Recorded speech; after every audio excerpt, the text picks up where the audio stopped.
Welcome to another special edition of Studio 90 as we close out our coverage of FIFA's inspection tour of the USA's bid to host the World Cup in 2018 or 2022.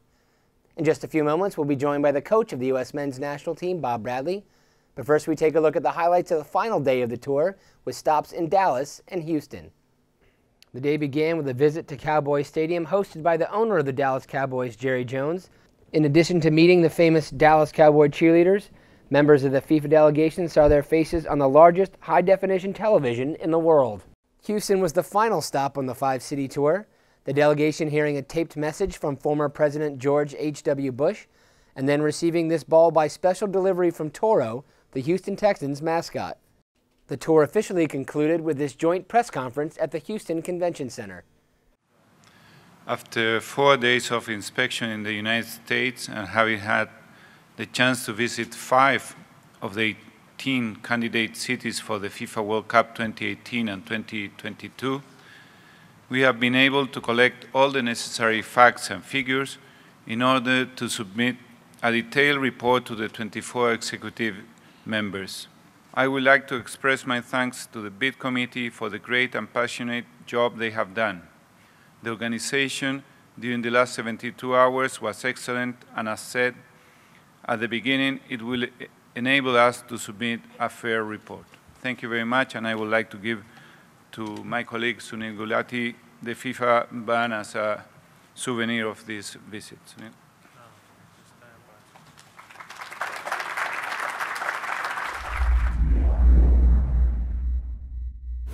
Welcome back to this special edition of Studio 90. We are joined on set by the coach of the U.S. men's national team, Bob Bradley. Bob, first of all, congratulations on another 4 years with U.S. Soccer. People have been asking us for a long time now about what it would mean for the U.S. to host another World Cup. You had a chance to be a part of the bid process when the inspection tour came through Washington, D.C. What did you take away from that experience? First of all, I think the U.S. bid committee has done a tremendous job. So organized, making sure that things move smoothly. The FIFA delegation has an incredibly busy schedule, 9 weeks in a row traveling, but I think they got a real good picture of everything that the United States offers in the idea that we would have a second World Cup here. You were heavily involved in the sport back in 1994 when the U.S. hosted the World Cup. As a person who was invested so much at that time, what was the experience like for you when the U.S. hosted the World Cup?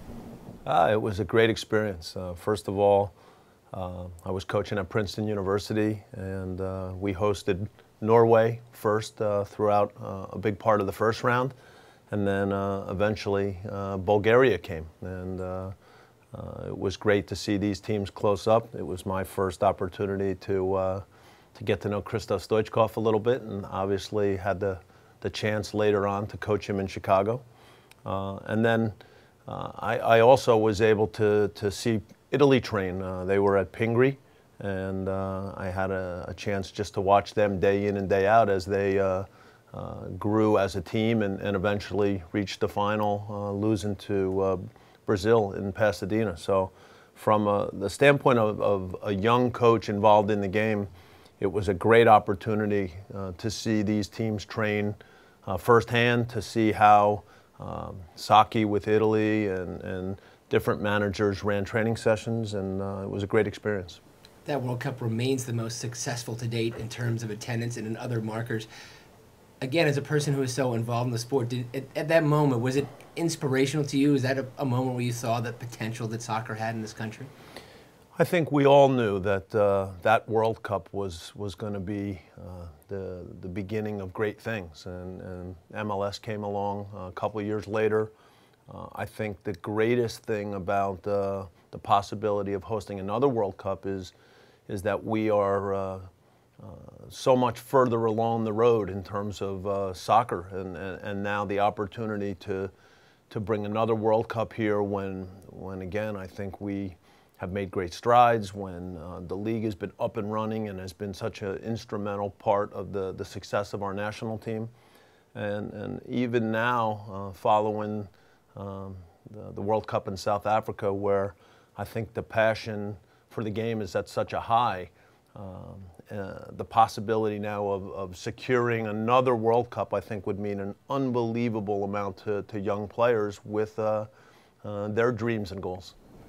Bob, thanks a lot for taking the time to stop by. Look forward to seeing you back here in Chicago when the U.S. plays Poland on October 9th at Soldier Field. And stay tuned and come back. We've got more from Studio 90. Thank you for joining us on this special edition of Studio 90. With the FIFA Inspection Tour now complete, fans will look forward to December 2nd when FIFA will announce the names of the countries that have won the right to host the World Cup in 2018 and 2022. You can still join the more than 1 million fans who are supporting the USA bid by logging on to gousabid.com. Studio 90 returns next month with coverage of a pair of friendlies for both the U.S. men's and women's national teams.